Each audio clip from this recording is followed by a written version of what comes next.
Hey everyone! Today I am very privileged to be able to bring to you yet another author interview. I will be interviewing author Jillian Boehme. Jillian is known to the online writing community as Authoress, hostess of Miss Snark's First Victim, a blog for aspiring authors.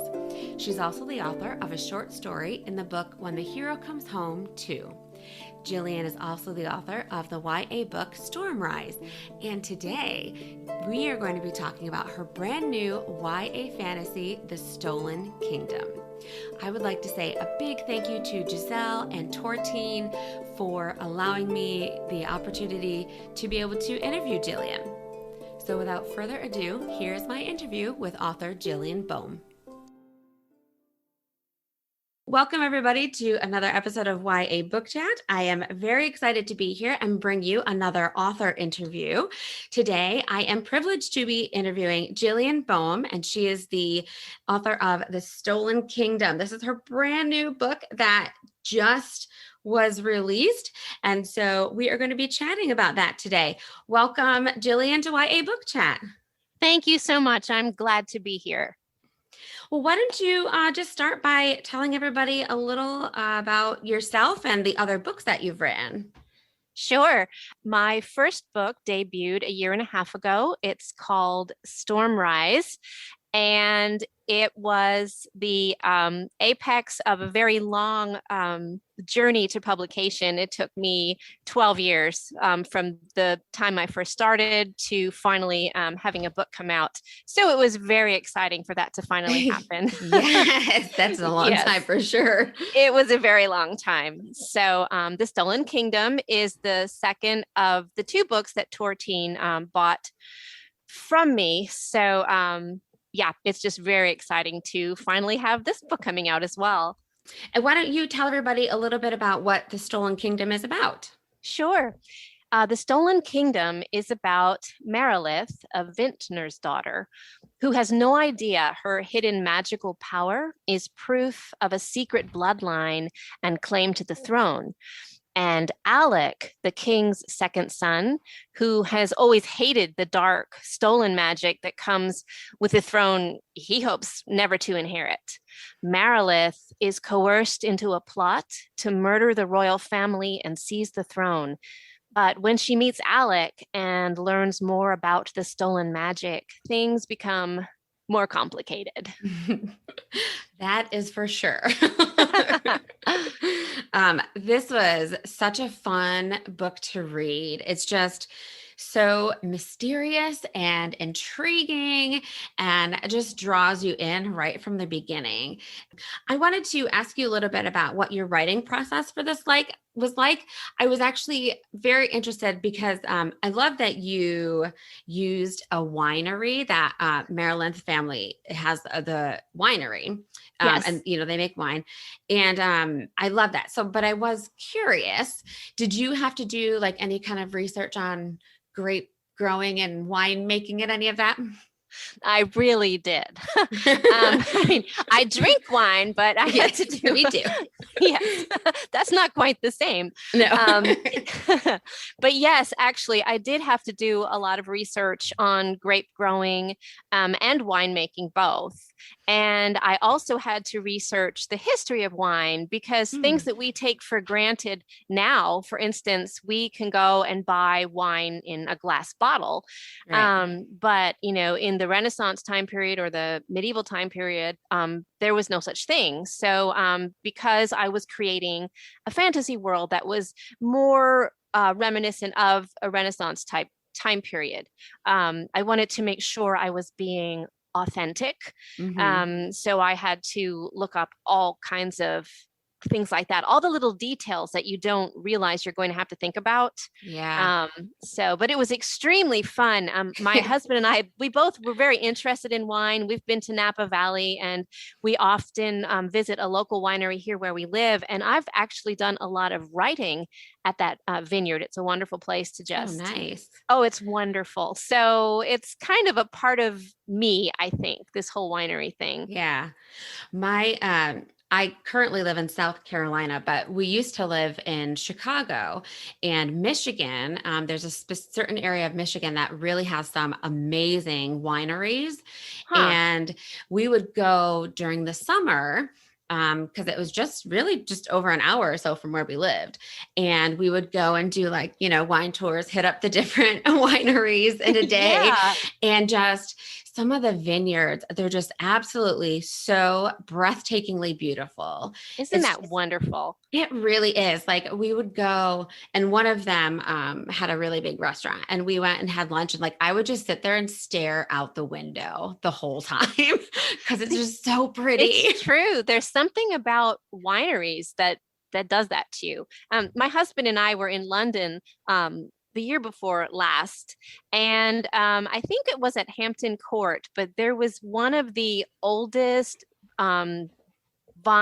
grapevines like ever. They had a special kind of greenhouse built around it, Oh and my it was just gosh. all huge and gnarly, and it Oh, looked like something out of a fantasy novel. It really did. that is so So fantastic. yeah, that's just the kind of stuff you just stand there and drink it in, you know? Yeah.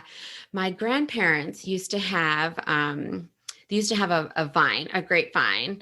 And they, it was not like you see in vineyards, the smaller rows of them. But Right. this was, they had the tall, for I am not going to do a good job describing this right now, but they had like, the tall, like 4 posts in the top over it. Right. And the vine, grows all the way up the sides and over the top. And even, and it was just small. It was just one thing. But even that, I just remember as a kid, just absolutely loving just sitting under it because they had like a patio and a picnic table under it, and we would eat in there right underneath the vines, and it was just so pretty, and I always loved it. And looking at the grapes, and my cousin and I would get so excited when the grapes would start to grow, and we would That's so constantly neat. it is It we would is. we would constantly be asking like, when are the grapes going to be ready? You So see, there's something inherently magical about grapes. That must be it. I think so. I really do. Like, I don't know that I feel this way about other fruit or other, the way other fruit grows. So I Right. think There it's you just have it. this. So along the same vein, did you kind of do any research on magic? And I ask this because the magic in your book, which I do want to talk about a little bit more in detail in a bit, but it's different. Like it has a different feel to it to me than magic in other books that I've read. Well, that actually makes me very happy. I wanted it to be something different. Um, but no, as far as researching that or looking it up, not really. The bulk of my reading ever since childhood has been fantasy. Mm. So I think that after a while, you just read so much and glean so much, it just becomes a part of your unconscious. So I knew that I wanted this to be set in a vineyard. So it just was kind of, I think, a natural outgrowth to give Maralyth a magic that was tied in with the earth and what things that grow. So Yeah, and that makes a lot of sense. You know what? Let's just talk about the magic because okay. there's just so much. um, I I just love it because it's just like this dark magic, and it's extremely powerful and controlling. And it really almost feels like it kind of has a personality of its own, Now like, that's creepy. well, I didn't mean in a bad way. No, it's all good.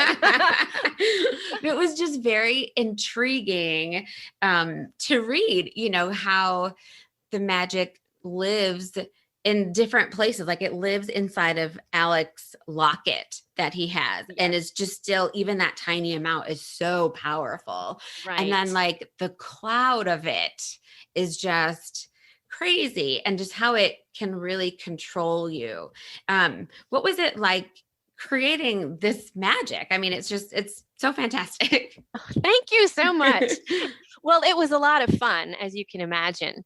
And the thing about this magic is that the original magic, which is what Maralyth has in her blood, isn't dark and controlling and twisted. The reason the magic became that way is because it was stolen about 100 Mhm. years ago. One of the, if you want to get into a little backstory, one of the original Dalawan kings had a bastard son named Thomas, and he knew he was never going to inherit the throne.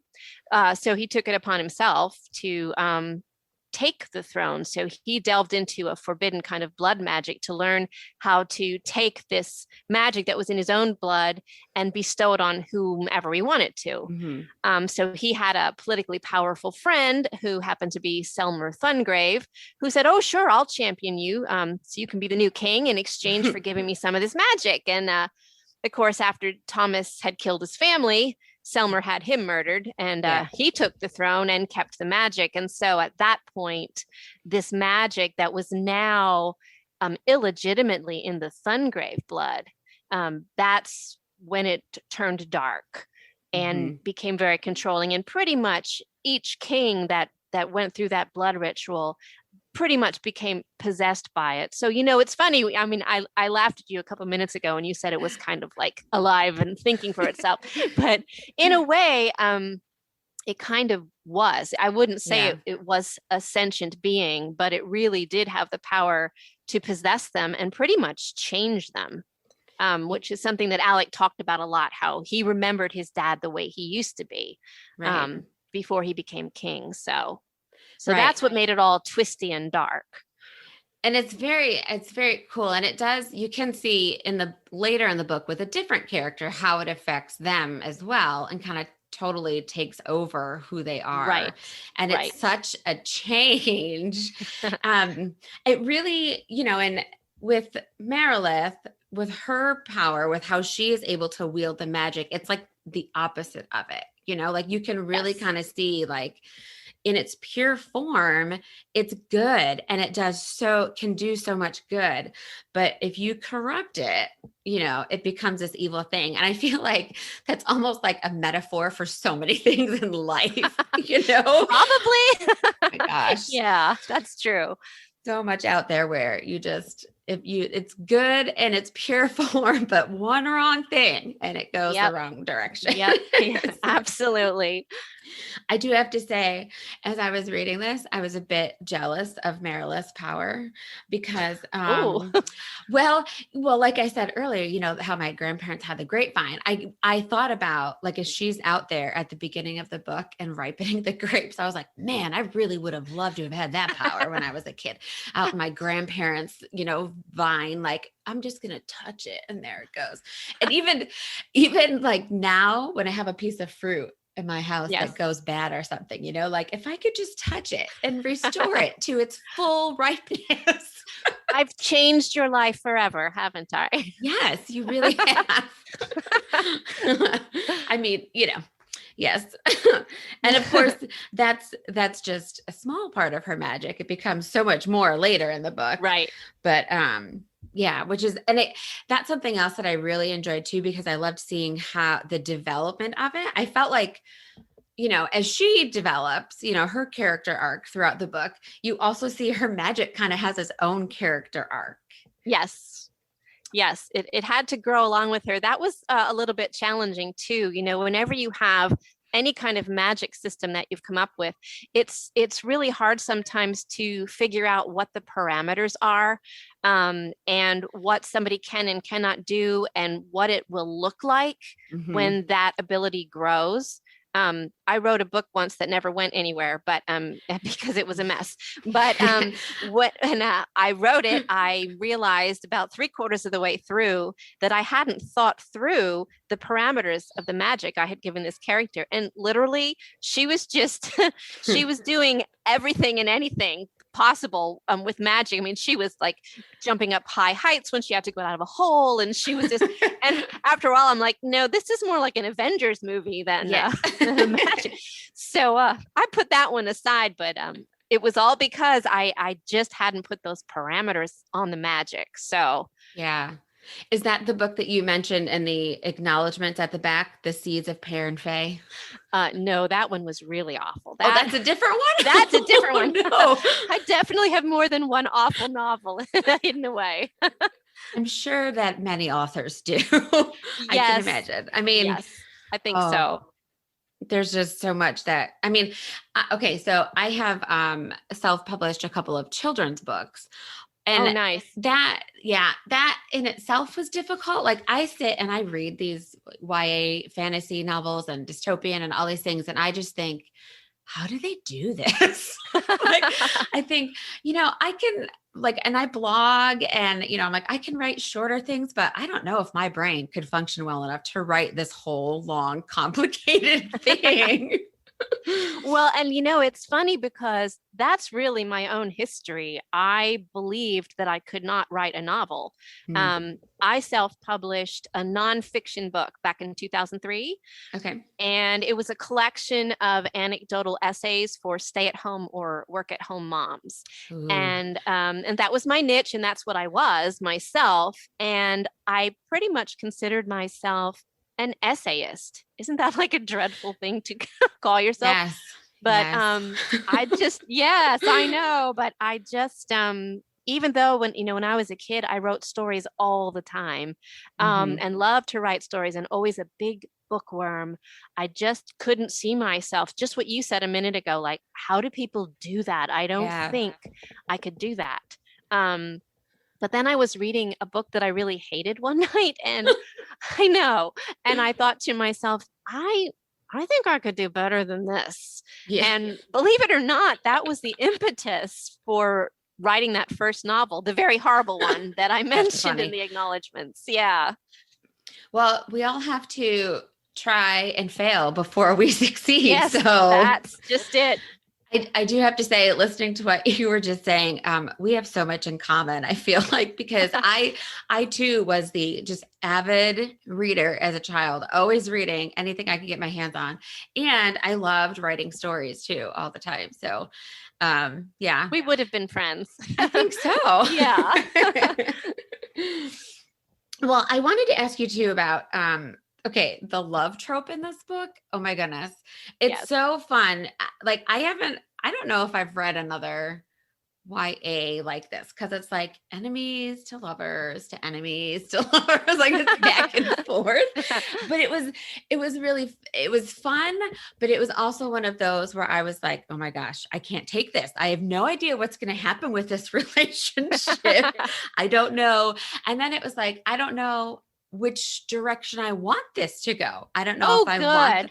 Yeah. I mean, I really was struggling at some points. I was like, I don't know if I want them to be together. Maybe they shouldn't be, but no, I think that they should be together. Like it was a very back and forth, but I really enjoyed having that turmoil. I know I'm so glad. Yeah. I mean, to some people listening, they might be like, what are you talking about? But I don't know. For me, no, I wanted you to have turmoil. So you're making me very happy. Oh, good. I'm glad. Sometimes I wonder, yeah, I sit, I mean, there are definitely books that I have read where I think, wow, the author really set out to torture their readers with this one. I didn't think that about yours, but I definitely felt like the turmoil with it. Well, now, it was kind of torture on this end, because it was hard to figure that all out, pitting them against each other. So maybe some of the torture I was feeling when I was writing it, maybe that oozed out a little bit while you were reading it. Probably. It's very possible. I know I've heard that Marissa Meyer talk about when she wrote Heartless and how hard that was for her. Oh, wow. With what happens at the end of that one. And even with that, it's like, you kind of know what's going to happen, because we all know the story of Alice in Wonderland and about the Queen of Hearts, but it's like, you still have that turmoil that has to come in and be a part of it. So yes, but it's all good. Yes, it's good. It's enjoyable to read. And so I feel like, if I am reading a book and I am not that emotionally pulled in, something is wrong. Like I need to be pulled in. Yep. It's true. Yeah. It's a better, like, there may be times when I want to throw the book against the wall and yell at the characters as I'm reading. I will cry. This is so good. Yeah. That's good. That's what I want. I want a book that makes me do all those things. So you're like the dream reader here. This is so good. Nice. Yeah. I mean, I have definitely had the opposite where I've read a couple that I was like, this is the worst book I've ever read, but Yeah. not too many, fortunately. So, Oh, good. do you, now I haven't read your other book. Do you have a love situation in that one too? Is it a different, if there is it a different love trope or kind of the same? No, it's a pretty different one. Okay. It's more of a friends to lovers thing, but it's a little more complicated than that. Gotcha. But like this one, I mean, it's not front stage center, Yeah. I always like to have some romance in my stories, but I don't ever want the romance to overshadow everything else that's going on. And I think that's really great. I enjoy that. I know unless I'm reading a specific like rom-com, I know going in it's going to focus on the relationship. Right, But right. with a book like this though, with a fantasy, I like that, it's there, but it's kind of to the side a little bit. It's not the main focus because that's not why I'm reading the book. If I want that as the main focus, I'm going to read that type of book. Right. Yep. So that works well. Did you enjoy writing one of these love tropes more than the other one? Ooh, I think this one was harder. Mm, So, I mean, who enjoys doing something harder? right? But at the same time, I mean, I always enjoy working out the relationships and seeing where they're going to go. So I guess I really didn't like one more than the other. They were just very different. Yeah. So what you just said actually makes me want to ask you. There's another question I was going to ask you anyway. So you said you like to write the relationship and kind of see where it's going to go. So are you more of a plotter or a pantser when you write? Do you plan it out or do you just kind of, I am definitely a plotter. okay. I did not start out that way, but you can paint yourself into a corner just so many times. Mm-hmm. And after a while, I started paying attention to some of the writers out there who actually went into it with more of a plan. So I won't start a novel now until I have a really firm outline. Now, that doesn't mean things don't happen on their own organically, because that always is true. Mm-hmm. Um, but overall, I definitely know like what my plot points are going to be and when I need to hit them. Now, as far as characters though, I'm more of a pantser with my characters. I Okay. know some writers will sit down and literally have whole entire files on each character and what color their hair is and what's their favorite vegetable and I can't stand doing that. I just have to write the story and kind of let the characters become who they are in the Yeah. context of the first draft. So I guess you'd say that I'm a plotter with pantsed characters. A little bit Does of it a mix of sound right? both. Yeah, yeah. That That makes sounded sense. really weird. Okay, I good. I feel like if it were me, I would probably be a mix of both as well. Like the two children's books that I've self-published was actually really easy because I don't want to say really easy because it's never easy. But what I mean I is know. I didn't have to really develop the characters because the books I wrote were about my family. So I already had my characters in place, like Right. I wrote one, about like a true story about my grandparents and my sister and my cousin and I to kind of, pay homage to them and wrote it for my family. And then the other one is my son has food allergies. And so I wrote a story about him and what he's experienced and what other kids experience. So it was like I already kind of had these characters there. So I didn't have to develop anything. Well, But I do tend to be a big planner by nature. So I'm sure that I would probably do that too. But again, like you said, things change, you change your mind yeah, about things. So they do. And that's how that's it the goes. beauty of it. A plan is a plan, and that's great, but this is still a creative endeavor, Mm-hmm. so you have to give it room to breathe, and let that creative process happen. So even with the book that I'm drafting right now, I was going back and forth with my agent on the outline and ideas, and I finally said to her, I really just need to start writing now because I just can't do this off page anymore. So she said, yes, you're ready, go for it. So there does come a point where the plan it has to stop and you just have to get those words on the page. Yeah. I do. We mentioned the characters. I love the characters in this book. Maralyth is so strong. And I love that I could kind of relate to her a little bit because, at the beginning, she kind of feels stuck where she is. Like she's at the vineyard, she's taken her mother's place, but she doesn't want to be there. She wants to do something different. She wants the vineyard to belong to her and not be stuck in the kitchen making the meals. And I love that she talks about how she feels like her half brother, he doesn't have a clue. He doesn't know, he wouldn't care about it like she would. And of course he doesn't. Well, no, right. Nobody cares about it the way that you do. Right. I feel like I could relate to her in that way in different aspects. That's great. But she is, she knows what she wants and who she is and who she wants to be. And now she does not have a choice for part of this, circumstances as they are. So she is kind of thrust into it, but she really takes it on pretty quickly and is like, all right, this is what I need to do. Yes. So I just love that for her. Tell me what it was like kind of developing her character. Well, it was challenging because, this book was originally my very first horrible novel is where I got the idea. So the character, the original Maralyth, was very different. She was only 12 and Nestor was the one who had the cool storyline with the bloodline tied to the throne and all that. And so when I was trying to work out what to do to take that old story and some of the elements like the vineyards and create something new, I was really struggling with what to do and particularly what to do with Maralyth's character.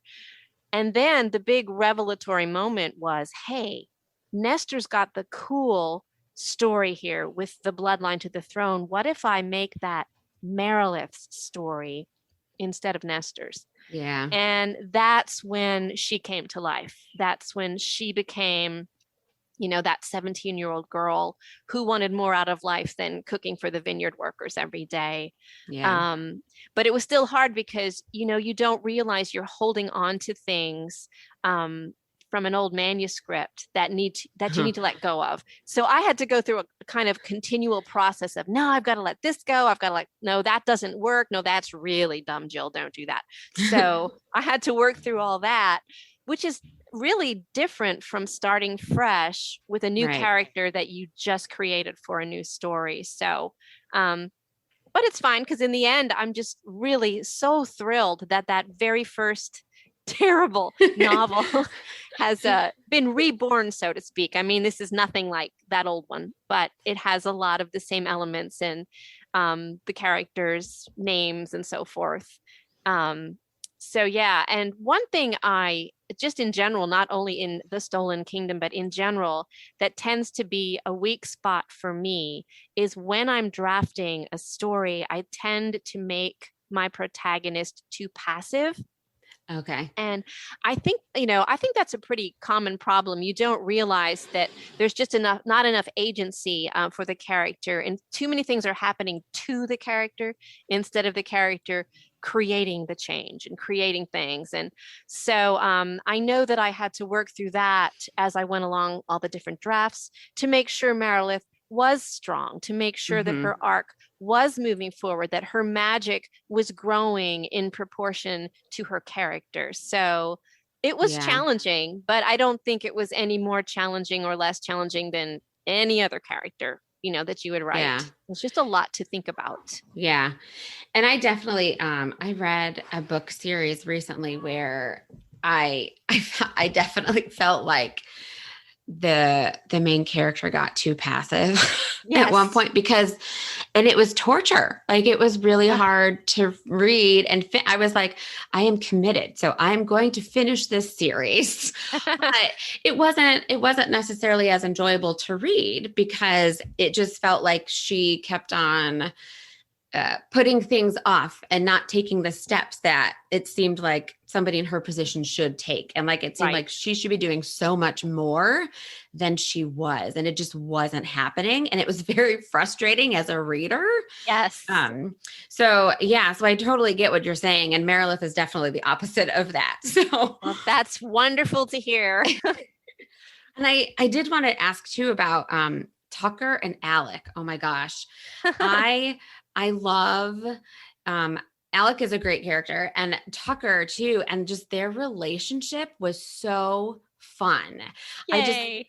They have, such a strong bond. They're best friends, and I loved the banter between them. It was good. It was like, I was reading it and I was like, oh my gosh, these two could be brothers. Like, I feel like I felt like I was at a family event and listening to my male cousins interact with each other. Oh, that's great. I love that. It just felt so realistic. Yay. I'm curious, do you have any sons yourself or anybody who maybe helped inspire that fantastic banter between them, or? Oh, does it show? Yes, I have two sons, and they are both grown.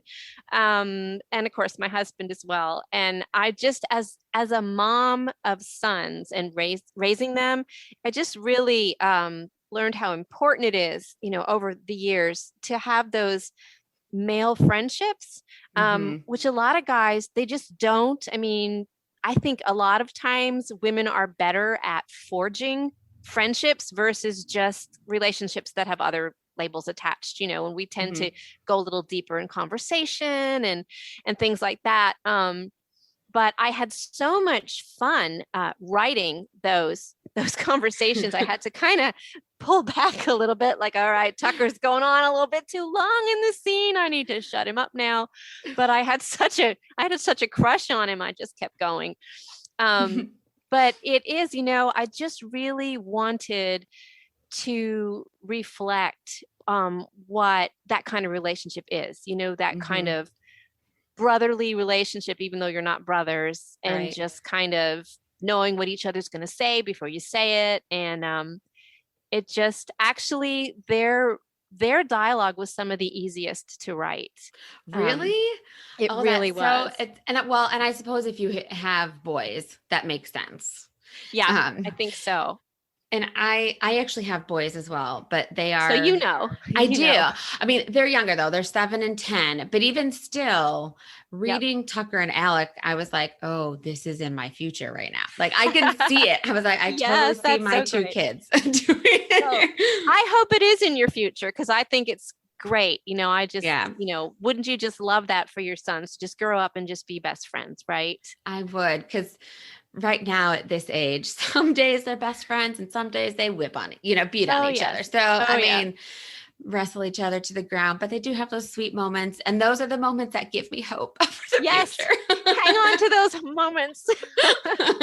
So now I'm going to be like, listen, boys, when you're older, you need to read this book, and this is what your relationship should be like. Okay. There you go. You're welcome. Yes. Thank you. It's fine. Boys are fun, but they are. Yeah, they are.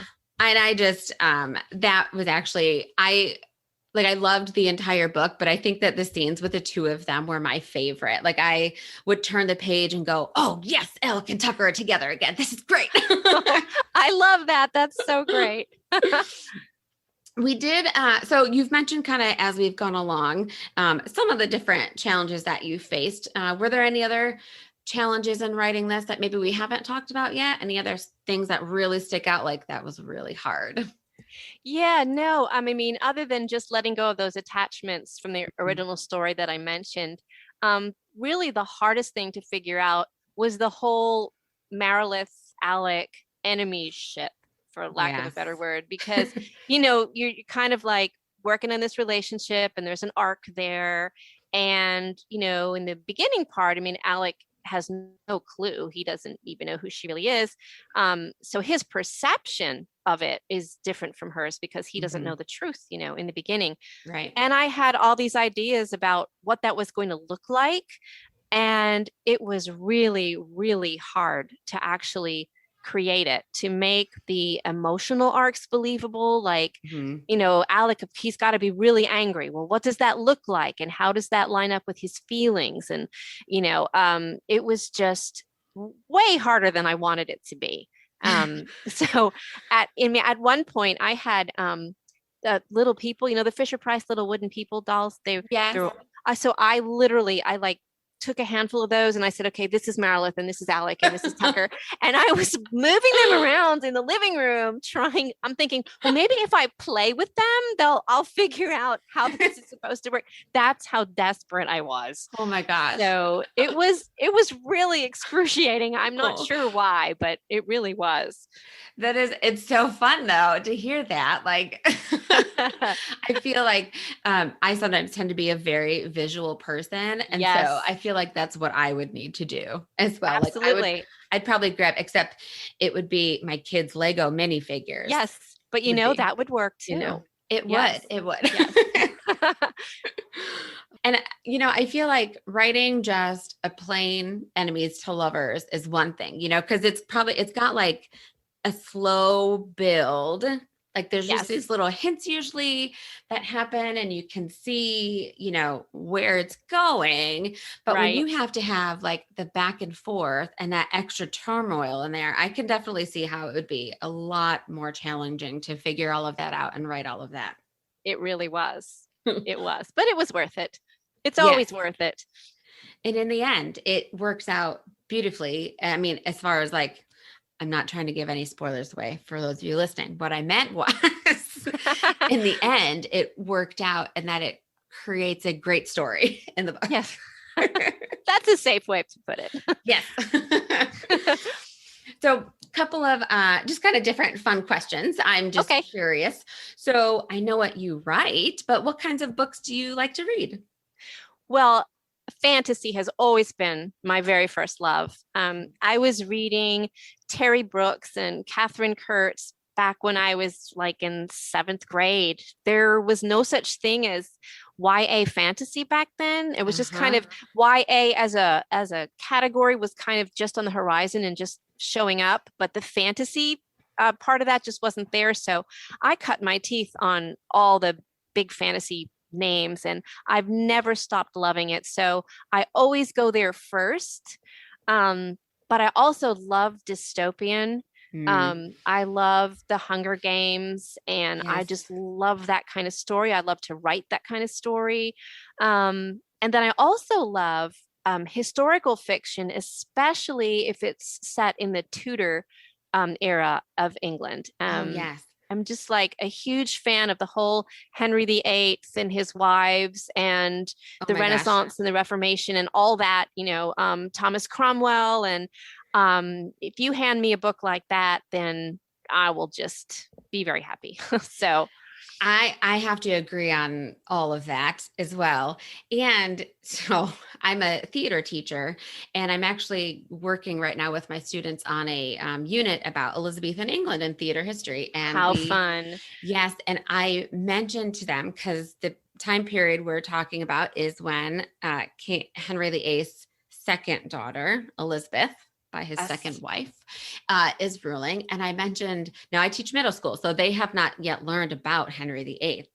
But I mentioned to them, I said, so this man had 6 wives, killed 4 of them. They were like, what? What are you talking about? I said, oh yeah, he's a great story. Just wait, you're going to love it. I've always I don't know why, I've always been so fascinated by that.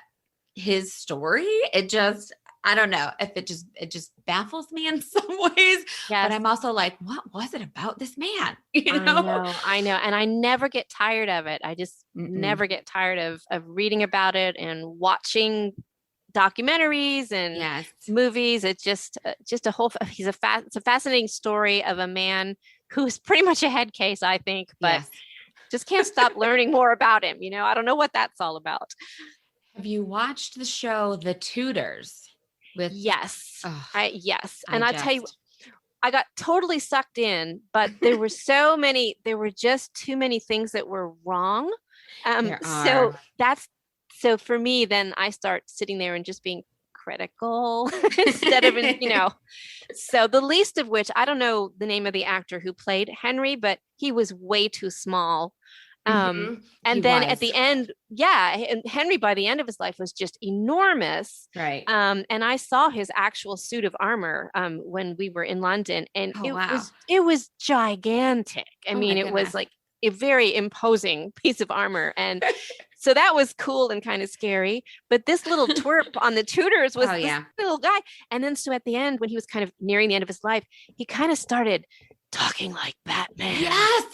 Did you notice, like, oh my God, what is he doing? This is just so cringy. So yes, my husband and I were like, what is he doing? This is horrible. He has just become a horrible actor. Like, what happened here? It was awful. I'm so glad I'm not the only one. No. It's dreadful. Not to mention, he was probably, at least, in the early seasons before he becomes older, he was probably way more attractive than the actual Henry VIII was. Yes, for sure. Yes. But it's funny, because you said why there wasn't really YA when you were growing up. And I feel that way too. Like, for me, it was different. Like it came in the form of Nancy Drew and the Babysitter's Club and Sweet Valley High. So I had those kind of stories, which I still love and look so fondly on. And, but when I was in middle school, my uncle changed my life because he gave me The Hobbit and The Lord of the Rings. And that was it. He just changed my world. Like that just opened me up to so much other reading and to a whole world I had not even discovered yet. And I was just so drawn in, and I was like, I mean, to this day, look, I'm 40 years old, and that was when I was in middle school, and I still tell people how my uncle changed my life by giving me those books.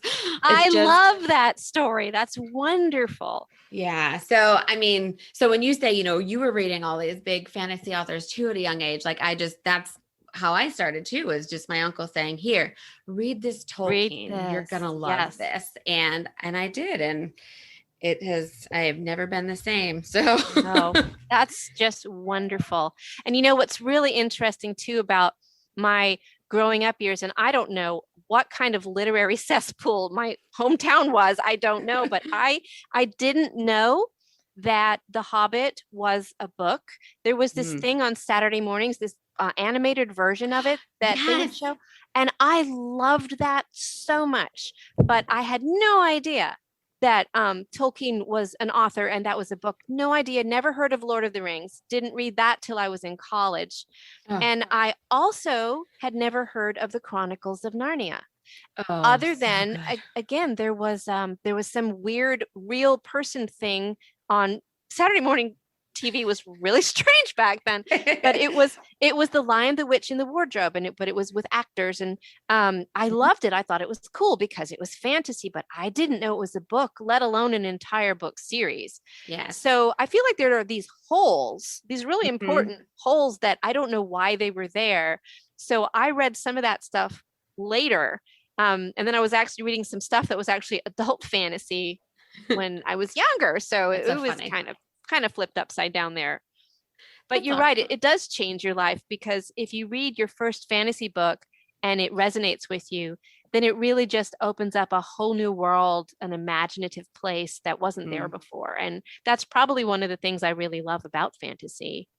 Me too. It just takes you away to such a different place and a completely different world where all these other things are possible, and I feel like, my husband sometimes laughs at me because he's like, so you're reading books that are intended for teenagers. I'm like, listen, yes, I am, because you don't understand, honey. Like, they are just that good. And it's just, it is that, like, I feel like even as an adult, like, I need that escape. I need to be taken to this other world where all these fantastical creatures live and magic exists and all of these possibilities are out there. It's why I just still enjoy it and know that no matter how old I get, it's not going to matter, and I'm still going to read it. So. Yes, you are. It's just too fun not to read. It really is so fun. Why doesn't everybody know this? I know. Now, you mentioned the Hunger Games, so I do have to ask, have you read The Ballad of Songbirds and Snakes? Yes, I have, of course. Just making sure. I have read it. I got that immediately when it was released. Couldn't Me wait. too. Yeah. Me too. I jumped on that right away. It was like, I am going to love this. Yep. And I did. It was a fantastic Yep. book. It was a lot of fun to read. I love all the little Easter eggs she had stuck in there, that if you didn't read the Hunger Games, you would have missed them all. But it was just a lot of fun. It was. Are you currently reading anything yourself? I am, and believe it or not, it's not YA, which is what I usually read, and it's not even fantasy. I am reading Wolf Hall by Hilary Mantel. Okay.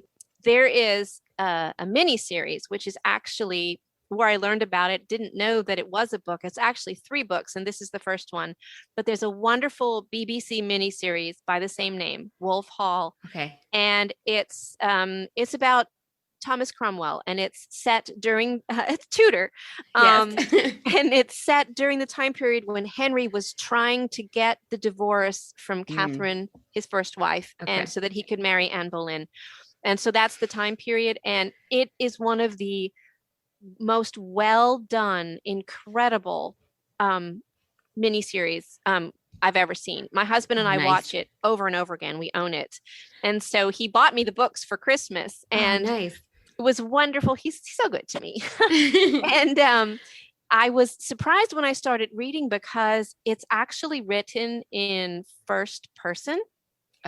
Present. No, I'm not sorry. First person. No. It's written in present tense, third person present. So that's a device you see a lot in YA and adult contemporary, and it's kind of a thing.